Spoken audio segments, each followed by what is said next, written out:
Olá, turma. Sou o professor Ananias Neto. Vamos dar continuidade à disciplina Cabeamento Estruturado, que faz parte do curso de Tecnologia em Sistemas de Telecomunicações do Instituto Federal do Pará. Bem, a nossa aula de hoje ela trata da unidade 3, Cabeamento Estruturado, onde estamos estudando os conceitos de cabeamento estruturado.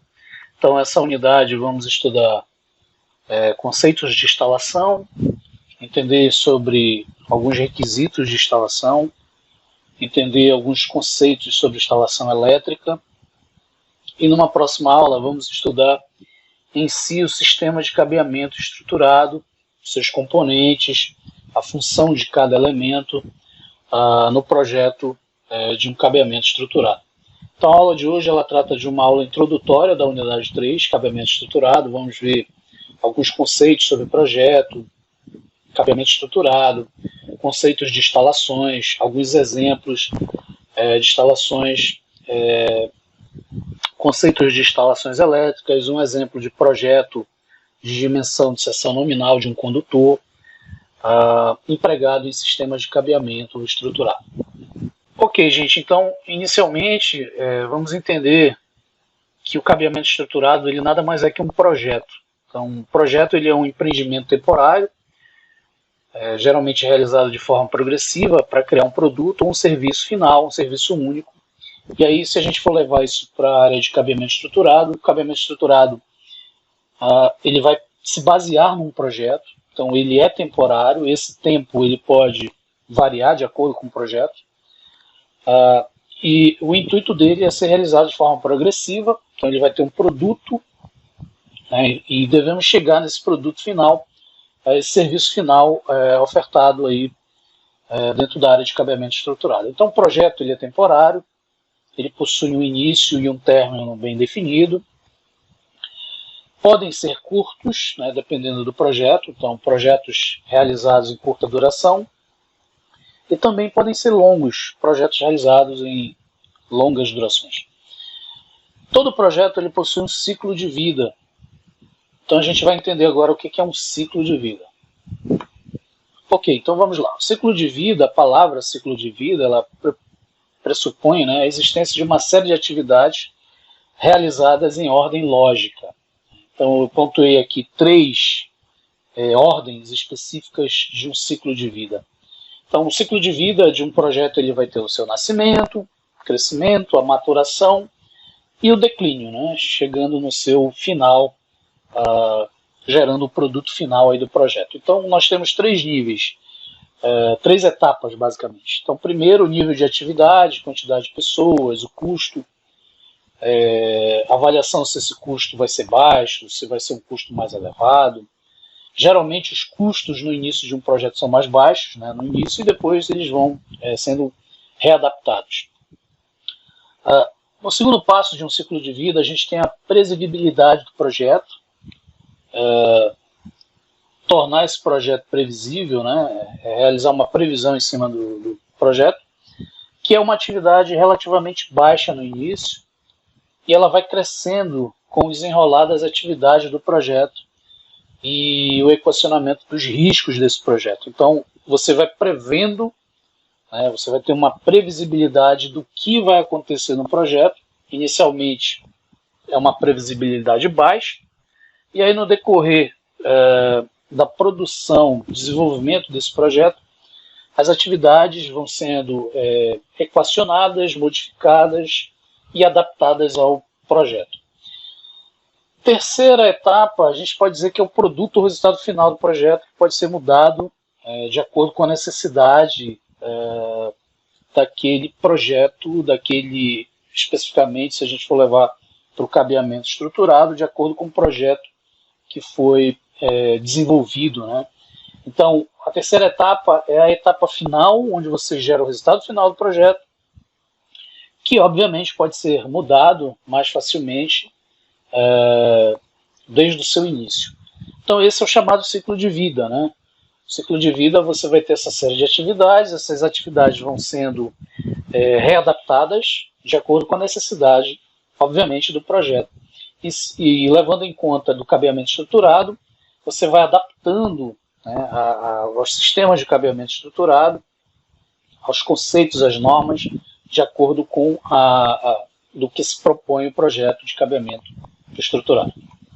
Ok, cabeamento estruturado, a gente pode dizer, pode definir que é uma maneira de padronizar o uso dos cabeamentos, dos cabos utilizados em organizações, em empresas, de forma a minimizar custos e, obviamente, maximizar as possíveis expansibilidades futuras daquela estrutura de cabeamento.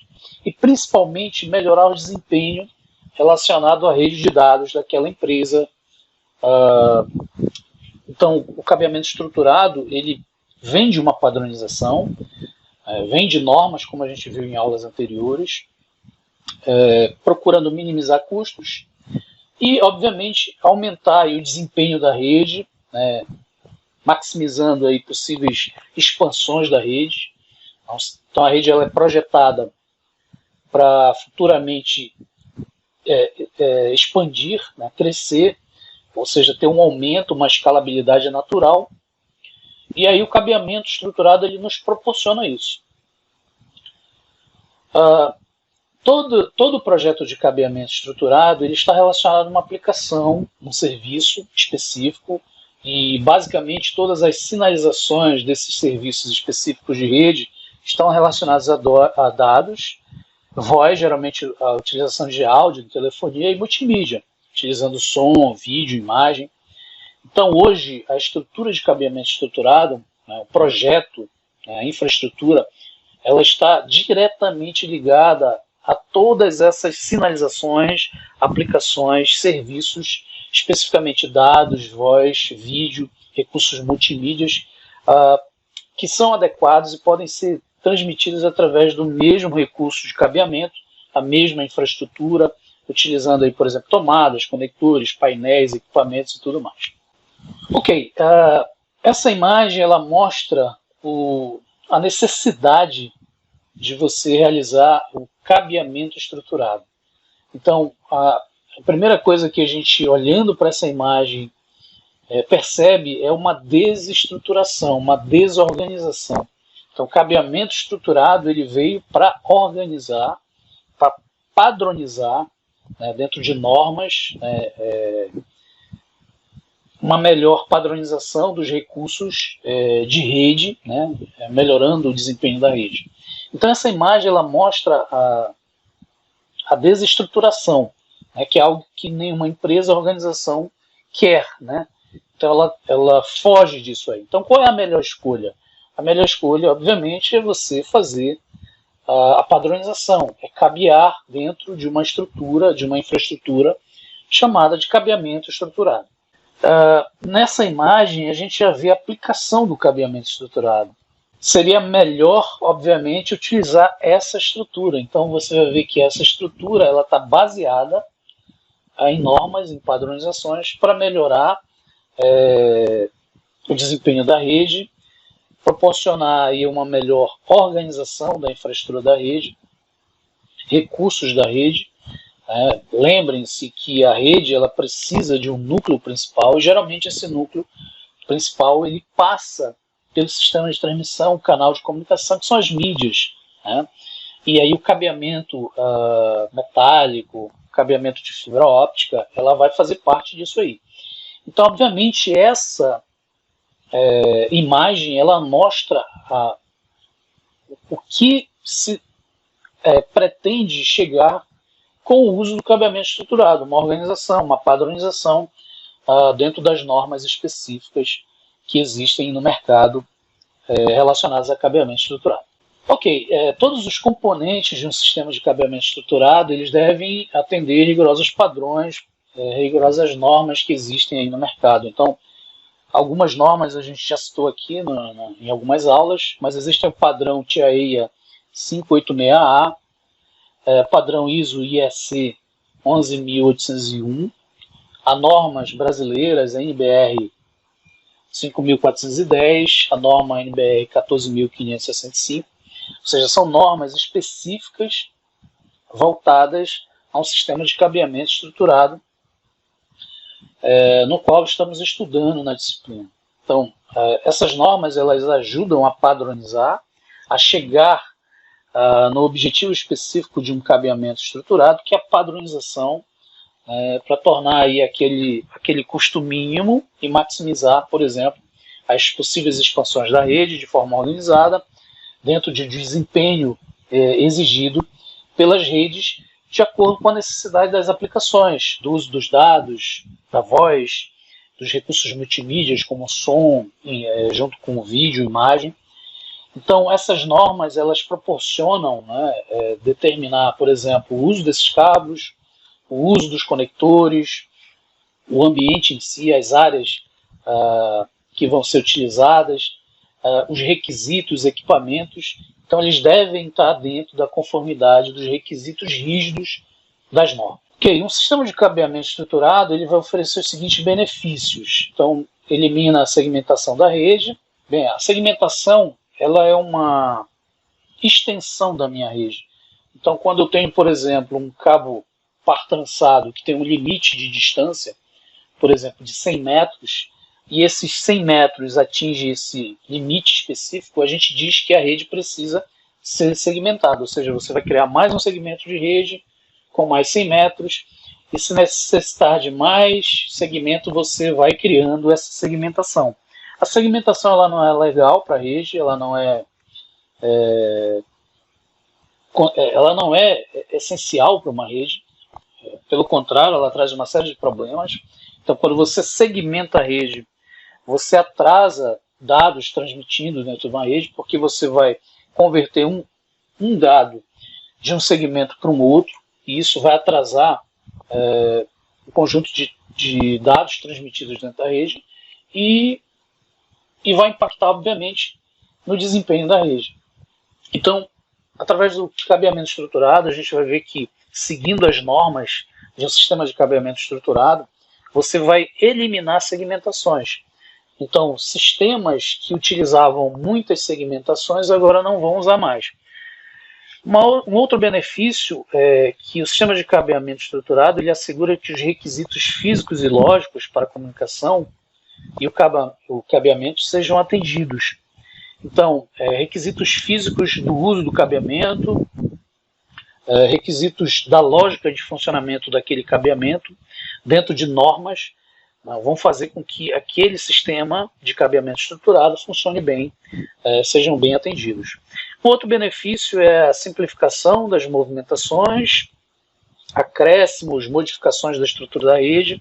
Então, de acordo com o sistema de cabeamento estruturado, por exemplo, o uso do cabeamento horizontal, você tem a facilidade, a flexibilidade de modificar a tua rede em qualquer momento, acrescer um novo elemento àquela tua rede, ou modificar aquele ambiente de trabalho, sem mudar, por exemplo, o desempenho e o padrão daquela rede. O outro benefício é que o cabeamento estruturado ele proporciona a simplificação e isolamento de falhas e soluções de problemas. Então você vai ver que, de acordo com normas, você cria critérios e modelos de falhas, sistemas redundantes, para evitar, por exemplo, que a sua rede pare e aí você tenha um problema mais sério dentro dos ativos da instituição ou da organização.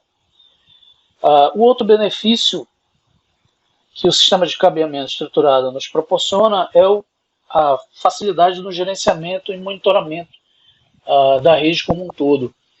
Então, hoje existem sistemas de gerenciamento baseado em normas de cabeamento estruturado para melhor serem monitorados e gerenciados, controlados dentro da rede. Ok, algumas vantagens e desvantagens. As vantagens do uso do cabeamento estruturado: facilidade no remanejamento dos pontos em mudanças de layouts e ambientes. É aquilo que eu falei, a flexibilidade. Se você usa uma norma,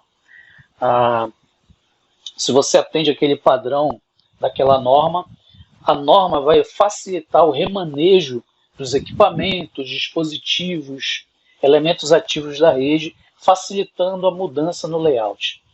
Uma outra vantagem é a organização, como a gente viu naquela imagem, a primeira imagem, o cabeamento desorganizado.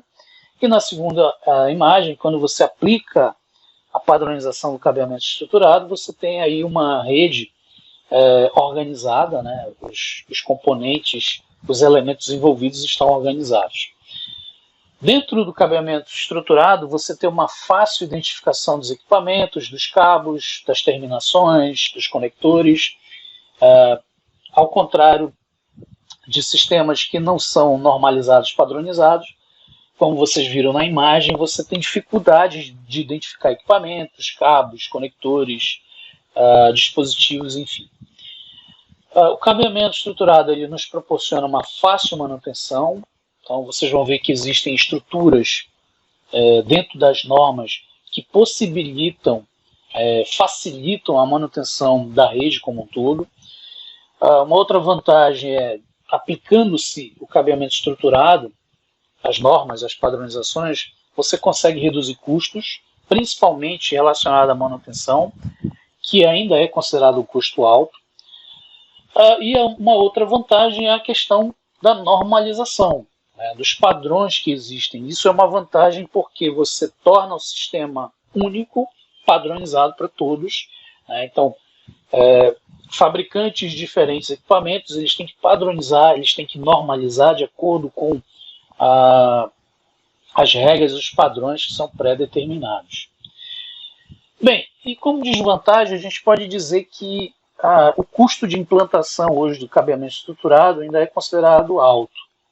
De acordo com o tipo de cabo, os equipamentos, a infraestrutura em si, você torna aí o custo ainda elevado. Mas esse custo, relacionado aos benefícios, eles vão ser minimizados ao longo do tempo.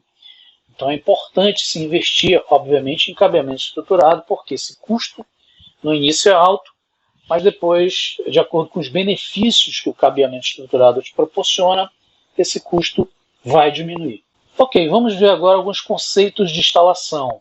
Os sistemas de cabeamento estruturado eles podem variar, desde sistemas muito simples, como vocês estão vendo aqui na imagem, onde existem técnicos, administradores instalando partes de cabeamento, então num ambiente bem simples, bem curto, implementações domésticas, por exemplo, pequenas empresas, algo do tipo,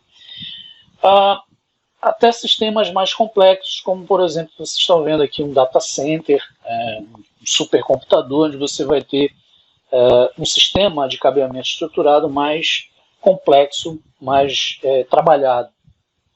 Então, o sistema de cabeamento estruturado ele pode variar de acordo com a necessidade, a aplicação, de acordo com a infraestrutura da rede. Então, desde uma rede mais simples, como a gente está vendo aqui, até uma rede onde tem uma superestrutura, os sistemas considerados mais complexos, e aí você vai ter um trabalho maior.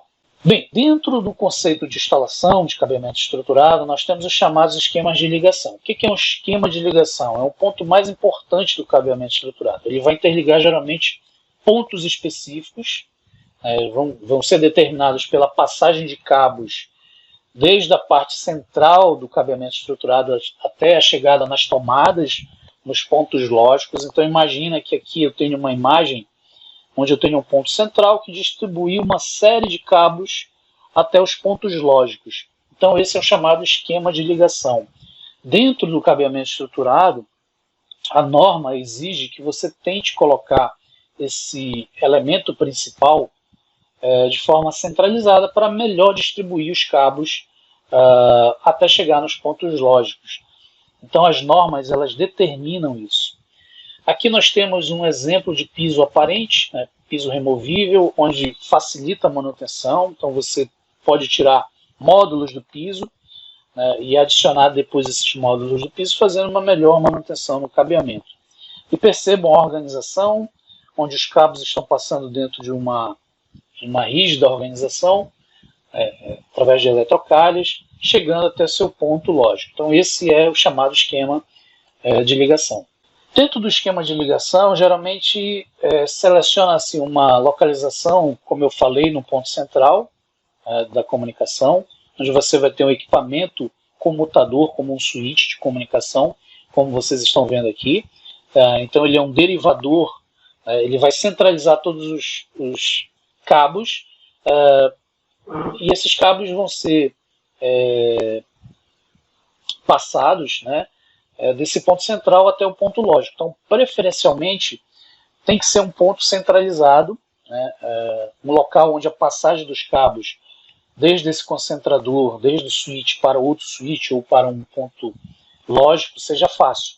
Então, o local tem que ter uma boa iluminação e também tem que ter uma infraestrutura elétrica, tomadas elétricas para alimentar os equipamentos, como vocês estão vendo aqui.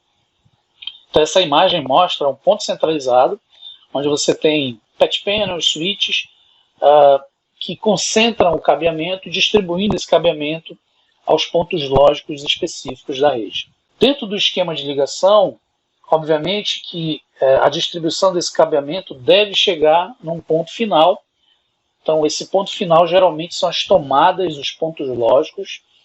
Então, o projetista ele deve decidir quais são os locais do ambiente onde eles poderão colocar os equipamentos finais, como um telefone, um computador, um dispositivo de armazenamento, equipamento de multimídia, um servidor, que precisem de um ponto lógico, como vocês estão vendo na tomada. Então, aquele derivador, aquele concentrador que a gente tem, ele distribui o cabo até uma tomada, de acordo com a norma, onde você tem que centralizar aquele concentrador, e distribuir o cabeamento até um ponto, uma tomada, ponto lógico, para alimentar os dispositivos finais da rede. Dentro do esquema de ligação, para cada local, deve-se disponibilizar pelo menos 2 cabos.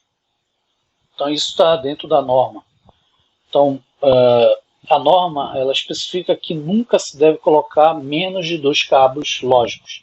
Então, alguns locais ou algum local poderá ter uma concentração elevada de equipamentos, telefones IPs, computadores, impressoras, dispositivos ativos de rede.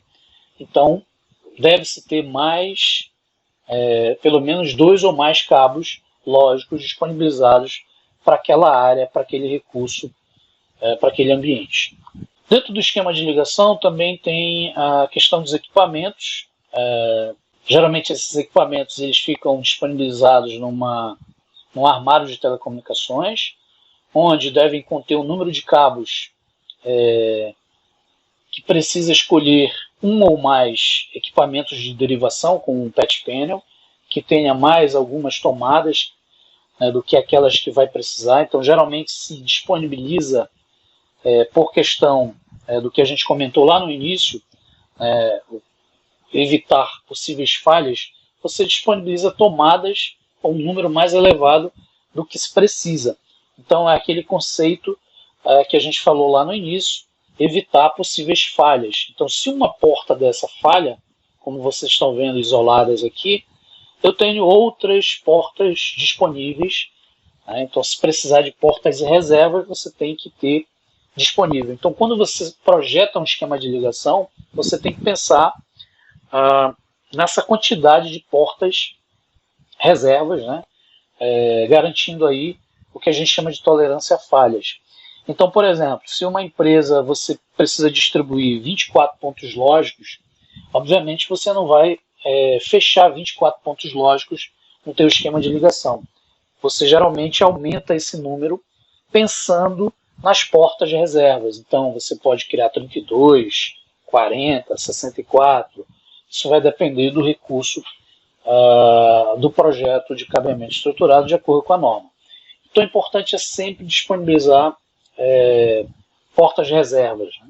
Também dentro do esquema de ligação tem que se pensar nos dispositivos ativos de rede. Então, geralmente se usa muito switch, que é um concentrador, principalmente switches gerenciáveis.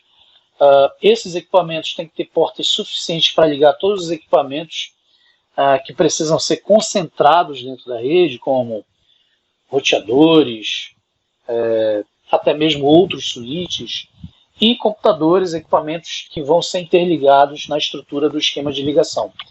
Então, nessa imagem, você tem aqui, por exemplo, 2 switches com portas suficientes, e aí um switch reserva para ligar equipamentos específicos, né, quando necessitarem de expansão na rede.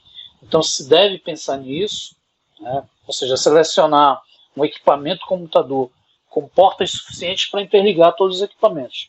Se esse equipamento, como vocês estão vendo no switch de baixo, for todo preenchido, eu tenho um de cima, né, livre, ou seja, com portas disponíveis, reservas, para alimentar novos equipamentos. Então isso também deve ser pensado no esquema de ligação de cabeamento estruturado. Um outro conceito dos esquemas de ligação é a questão da medição da área de trabalho que você vai implantar o cabeamento estruturado. Então, geralmente, deve-se medir cuidadosamente a distância da distribuição do concentrador do switch até a tomada, até o ponto lógico. Geralmente se faz uma lista de distâncias específicas para cada cabo, e aí, de acordo com a norma, você acrescenta uma distância de 1,5 metros da ponta da tomada, geralmente até o equipamento, são chamados cabos extensores, né, para você interligar o teu equipamento, o teu computador, o teu telefone IP, a tua impressora, ao cabeamento estruturado, ao concentrador, né, que vai ligar o switch, a toda a rede, toda a infraestrutura da rede. Então aqui nós temos uma planta baixa, mostrando, por exemplo, um switch, a derivação dos cabos até chegar aos pontos lógicos, e aí é importante você ter um mapa da distância, uma lista de distâncias, justamente para determinar qual é o melhor ponto possível que aquele switch vai ficar, aquele concentrador vai ficar, que vai interligar todos os elementos às tomadas lógicas. Ok, a gente vai ver agora alguns conceitos básicos de instalações elétricas, que são essenciais, que fazem parte, né, de um sistema de cabeamento estruturado, como, por exemplo, o dimensionamento de condutores para você projetar junto com o cabeamento estruturado.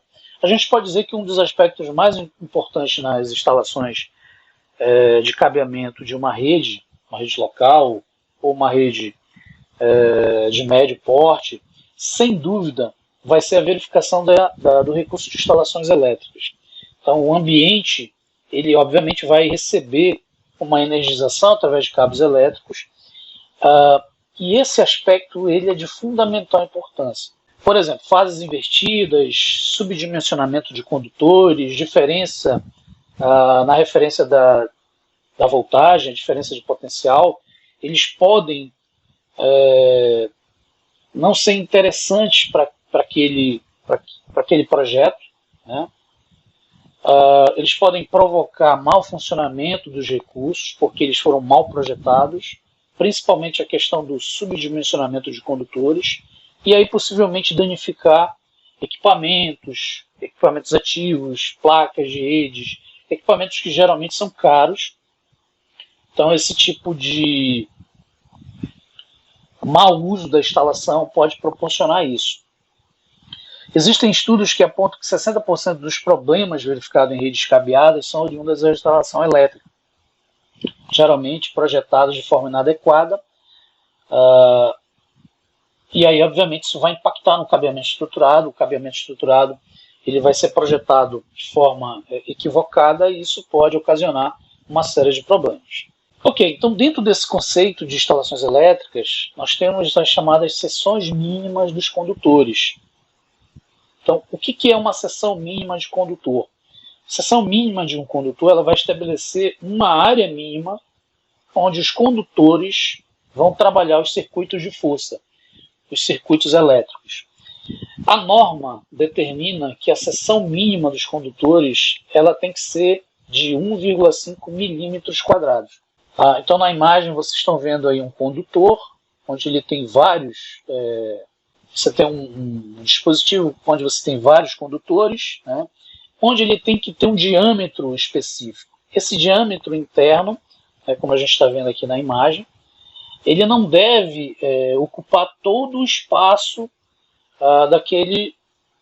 daquele dispositivo, aquela eletrocalha, aquele eletroduto, por exemplo. Então, os condutores, eles são importantes porque eles vão determinar qual é a seção mínima que você vai projetar para trafegar esses cabos elétricos aqui dentro. Então, de acordo com a norma, eu tenho que ter um espaço livre de 60% e um espaço ocupado de 40%, justamente para você ter um ganho relacionado à ventilação, à manipulação desse cabo, para você não ter dificuldade de passagem desses cabos condutores. Então, a seção mínima que a norma exige é 1,5 milímetros quadrados. O condutor neutro ele deve ter a mesma seção do condutor das fases, os circuitos monofásicos, seja qual for a seção do condutor da fase.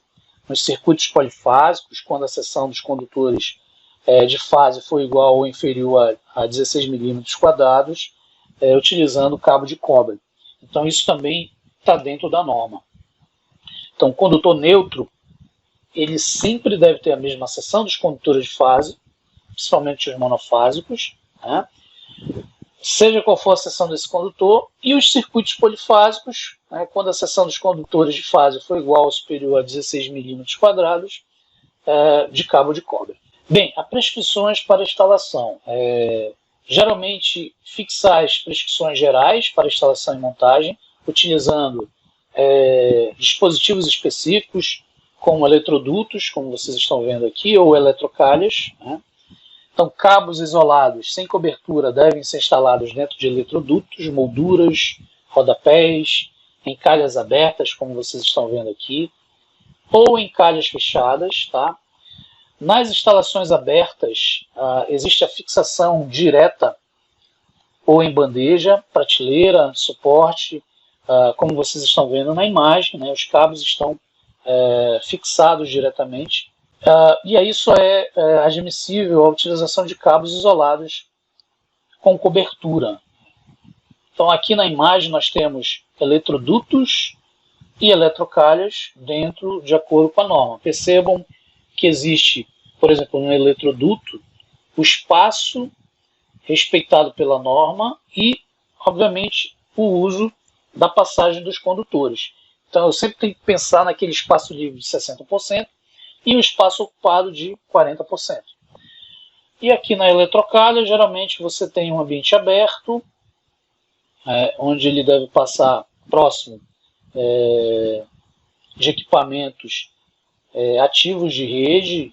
Geralmente você tem aí uma passagem, uma prescrição de instalação de acordo com a necessidade em molduras aéreas, né? Geralmente as eletrocalhas são passagens aéreas do cabeamento, onde você, por exemplo, não pode mexer na infraestrutura física daquele ambiente.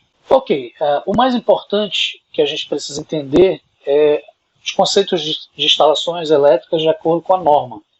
E aí a norma que trata do conceito elétrico, do cabeamento estruturado, é a NBR 5471. Então ela determina aí condutores elétricos, terminologias e os padrões de seções mínimas e tudo mais. Bem, essa norma determina aí o cabo isolado, como vocês estão vendo aqui na imagem. Então ele é um cabo dotado de isolação, ele é um cabo único, né? Ele tem uma proteção, uma cobertura, um dispositivo, um material isolante. Alguns utilizam geralmente o polietileno, né, e o condutor. Então esse é o chamado cabo isolado. A norma também determina o uso do cabo unipolar. Então, cabo isolado construído por um único condutor com cobertura. Esse mesmo cabo que vocês estão vendo aqui. E também nós temos o cabo multipolar, que é o cabo isolado construído por vários condutores. Então nós temos aqui, o cabo unipolar, ou seja, um único condutor, e o cabo multipolar com vários condutores. Então você tem a cobertura, você tem a isolação e os condutores. Percebam que existem cabos que você não tem o elemento isolante. Então esse cabo verde que a gente está vendo aqui, ele tem a isolação externa e o condutor, mas ele não tem a isolação interna. Então, de acordo com a norma, alguns desses tipos de cabo eles não são mais empregados dentro da instalação elétrica por questão de segurança. Ok, então dentro do conceito de instalações elétricas, uma das partes mais importantes é o dimensionamento dos condutores. Ou seja, através dos condutores, as fases, os nêutrons, que são utilizadas nos eletrodutos, nas eletrocalhas, você faz o dimensionamento. Ou seja, você vai escolher um eletroduto específico de acordo com o uso da quantidade de condutores. Para isso, se leva em consideração alguns elementos importantes, como a tensão de alimentação, o número de condutores carregados por eletrodutos e a potência dos equipamentos a serem instalados. E através de uma fórmula onde a gente vai achar a corrente, dada em ampere, você vai determinar o dimensionamento desses condutores. Então, de acordo com a corrente I calculada através da fórmula que é dada pela potência dividida pela tensão, você acha a corrente. Essa corrente calculada ela vai determinar através de uma tabela o número de condutores carregados por eletrodutos. E aí vai ser possível determinar a seção nominal em milímetros quadrados e dimensionar os condutores para aquele eletroduto. E isso é dado através de uma tabela, a tabela 1, especificada em norma. Então essa aqui é a tabela 1, do dimensionamento dos condutores, onde você tem uma coluna específica da seção nominal dada em milímetros quadrados, e aí o uso da capacidade dos condutores. Se você vai trabalhar 2 condutores carregados, você tem um conjunto relacionados à corrente. Se você vai trabalhar 3 condutores ou mais, você tem um conjunto de elementos relacionados à corrente. Então, como é que é dado esse dimensionamento? Você calcula a corrente, então, através da potência e a tensão daqueles equipamentos. Imagina que você calculou e a corrente deu, por exemplo, 24 ampere. Então, a seção do teu eletroduto, né, de acordo com a norma, vai ser 2,5 milímetros quadrados para, digamos assim, armazenar 2 condutores carregados. Se forem 3 condutores, aí a tua corrente, por exemplo, se ela der 15,5 ampere, você já vai ter aí uma seção mínima de 1,5 milímetros quadrados. Então, um exemplo. Bem, dentro do dimensionamento de condutores, se o número de condutores carregados ultrapassar de 3, por exemplo, 4, 5, 6, e aí você vai ter uma outra fórmula, né, para você calcular, que a gente chama de fator de correção K. Então você vai utilizar um fator de correção quando o número de condutores carregados dentro de um eletroduto ultrapassar de 3 condutores. E aí você você vai aplicar a fórmula do fator de correção K, que é dado pela tabela 2, que a gente vai ver daqui a pouco. Então é importante observar o número de condutores, principalmente o condutor neutro, também vai fazer parte desse número. Então, se eu tiver, por exemplo, 3 fases em um neutro, você vai ter aí 4 condutores. Se você tem 4 condutores, você não pode aplicar essa tabela específica. Você tem que utilizar o fator de correção K, que é indicado pela tabela 2. Então, por exemplo, se eu tiver número de condutores carregados 4, 6, você vai ter um fator específico que vai ser utilizado para corrigir a corrente. Como é que é feita essa correção? Então vamos lá.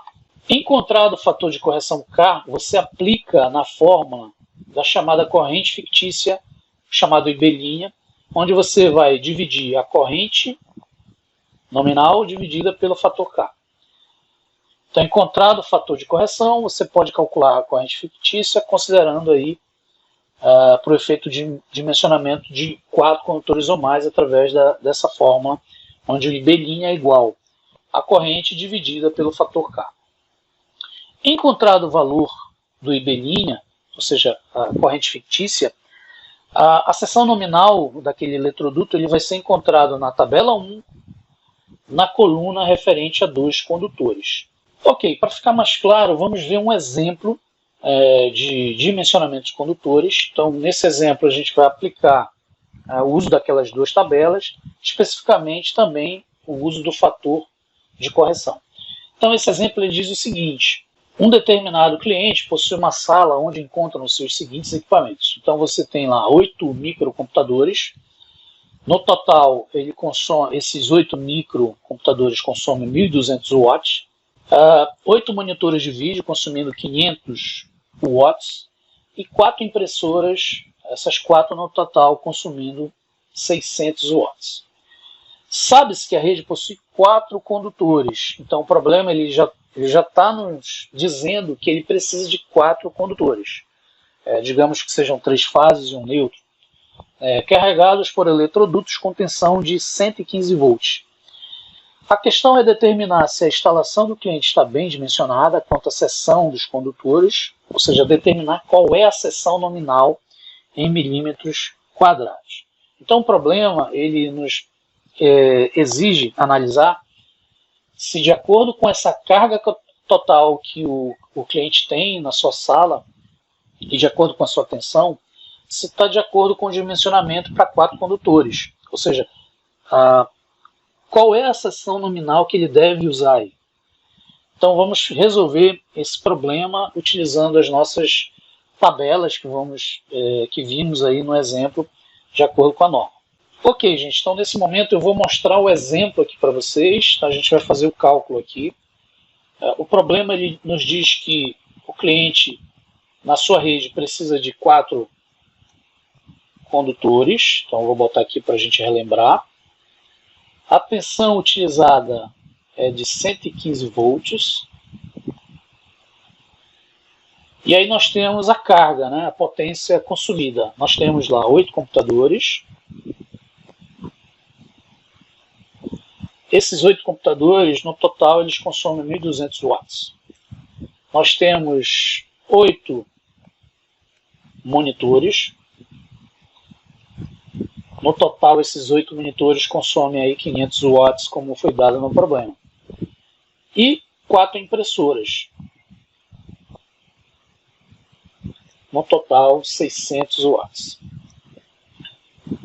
Bem, se a gente for fazer aí o cálculo total dessa potência, então você tem aqui 500 com 600, 1.100.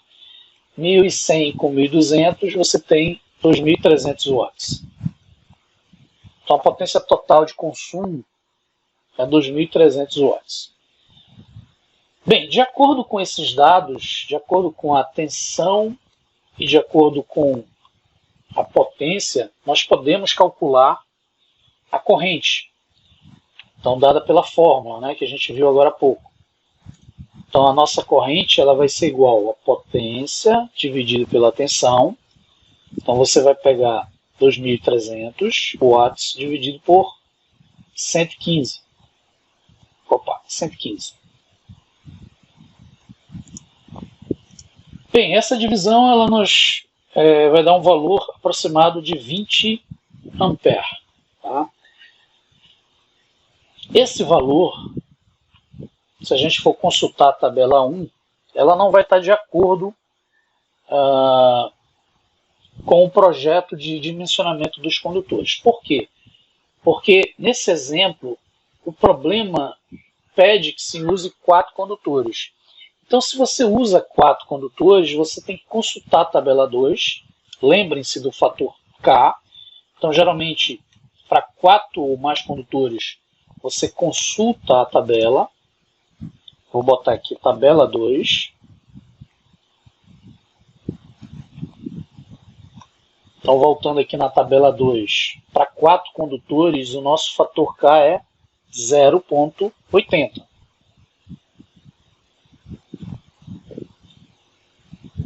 Retornando no nosso exemplo, consultando a tabela 2, nosso fator K é igual a 0,80.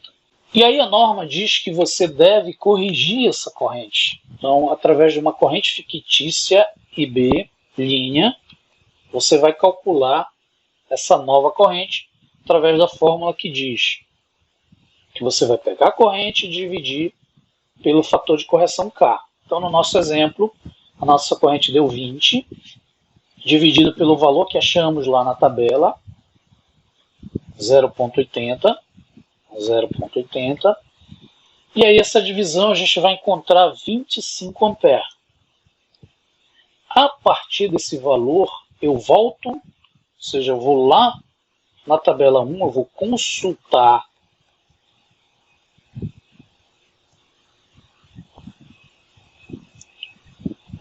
da tabela 1 para achar a nossa seção nominal. Então, voltando aqui na tabela 1, se a gente for pelo que a norma especifica, né, você vai na coluna de 2 condutores e a partir do valor que nós achamos, 25 amperes, então você olha aqui na coluna, por exemplo, de 2 condutores, você vai perceber que não existe 25 amperes, você tem 24. Então, a norma exige sempre que você utilize um valor acima. Então, qual é o valor superior a 24? Nós temos o 32, ou seja, o 32 ele comporta os 25 amperes que nós achamos no cálculo. Então, isso conclui que a minha seção nominal para esse projeto será de 4 milímetros quadrados. Então, retornando aqui, nós consultamos a nossa tabela e verificamos que, de acordo com o nosso cálculo, 25 amperes não existe na tabela, o valor mais alto que tem lá é 32, e aí 32 está relacionado à seção nominal, que vai dar lá 4 milímetros quadrados. Então, através desse cálculo, você determina a seção nominal, ou seja, dimensiona, né, aqueles condutores por um determinado eletroduto. Ok, gente, finalizando a parte de conceitos de instalações elétricas, as instalações elétricas para recursos de computação informática, elas devem obedecer os padrões da NBR 5410, que é a norma indicada por uma rede elétrica de qualidade. Então, as recomendações da norma: utilizar materiais elétricos de boa qualidade, de acordo com os certificados do Inmetro, utilização de cabos ao invés de fios elétricos. Lembrem-se, cabos, eles possuem isolamento, geralmente fios elétricos não, onde você pode ter um cabo unipolar, multipolar, isolados. Para cada circuito elétrico, deve-se utilizar um dimensionamento de condutor, como a gente fez um exemplo agora há pouco, né? Então, cada circuito vai compor um dimensionamento, ou seja, vai ter lá uma quantidade de condutores relacionados a um eletroduto específico. Ligar em cada circuito no máximo 5 computadores pessoais. Então, isso é um projeto específico, de acordo com a norma. Você não pode superdimensionar, senão você vai ter problemas, né? Você pode queimar os equipamentos, ou o problema mais sério. No caso de servidores, é necessário verificar a demanda dos equipamentos para dimensionar o condutor do circuito. Isso geralmente vem no manual do fabricante. Então, ele determina uma demanda específica para cada equipamento. A norma determina o uso de no-breaks, são aqueles equipamentos específicos em falta de energia. Então, é um modelo de falha que a norma exige, né? Geralmente, modelos de falha, eles especificam sistemas tolerantes a falhas, e o no-break é um exemplo. Então, o Inmetro ele avalia esses no-breaks de diferentes fabricantes e proporcionam aí, de acordo com as normas, determinar se aquele equipamento é de boa qualidade ou não. E aí, obviamente, utilizem equipamentos de boa qualidade. Bem, outras recomendações da norma é observar a polaridade das tomadas. Percebam que as tomadas elas passaram por uma padronização quanto ao uso do neutro, fase terra. Então, aqui nós temos um exemplo de tomada antiga, padrão antigo. E o intuito disso é de você não ter a inversão da instalação em relação a essas polaridades. Então, no padrão antigo, você tinha o neutro, fase e terra aqui embaixo. Então, olhando, né, o neutro da esquerda de quem olha, a fase à direita de quem olha e o terra embaixo. Tomadas antigas, neutro do lado esquerdo, fase do lado direito. E bipolar, neutro em cima, fase embaixo. E as formas de ligação correta da sua rede elétrica, você tem as artes metálicas, os disjuntores, interligando, por exemplo, a fase. Aí você vai ter geralmente uma cor específica. Aqui no caso é um azul escuro. E o vermelho, que seria o neutro, interligando as tomadas e a arte metálica representando geralmente o fio terra. Hoje nós temos um padrão novo de polaridade das tomadas elétricas. Conforme esse padrão, nós temos a inversão do padrão antigo. Então, por exemplo, à esquerda de quem olha você tem a fase, à direita de quem olha você tem o neutro e o fio terra continua sendo embaixo. Então isso foi uma padronização, uma universalização das tomadas. Você tinha aí tomadas com vários disposição em relação à polaridade, e aí eles resolveram, obviamente, padronizar, criando esse único padrão onde você tem a fase, neutro e terra. E uma última recomendação é utilizar circuitos com ligação, obviamente, do fio terra. Justamente o fio terra ele vai dissipar aquela energia excessiva e evitar, por exemplo, que os equipamentos queimem. Os circuitos de ligação com terra, neutro e fase são geralmente independentes. A norma exige isso, ou seja, todos os fios do circuito devem chegar no quadro de distribuição de forma independente e alimentar apenas os seus respectivos circuitos de forma clara e simples, facilitando a identificação, a localização e, obviamente, evitando problemas dentro daquele circuito. As tomadas deverão possuir identificação de tensão, se é 220, se é 110, de acordo com o circuito de alimentação daquela região, daquela cidade, daquele local. Então, ele deve ser identificado, a tensão, deve ser identificado o circuito. Geralmente, existem identificadores padrões no quadro de distribuição. Essas identificações podem ser utilizadas através de cores específicas dos cabos. Então, por exemplo, a fase ela é representada pelo preto, vermelho ou branco. Então, como vocês estão vendo aqui no quadro de distribuição, a fase vermelha. O neutro representado pela cor azul claro, como a gente está vendo aqui. E o terra, que é o condutor de proteção, geralmente verde ou verde-amarelo. Então, isso nos proporciona uma organização, uma identificação das tensões dos circuitos dentro do quadro de distribuição. Ok, gente, essa foi mais uma aula onde a gente iniciou o estudo do cabeamento estruturado em si, vimos alguns conceitos de instalação, principalmente instalação elétrica, dimensionamento elétrico, importante para se desenvolver o cabeamento o sistema de cabeamento estruturado.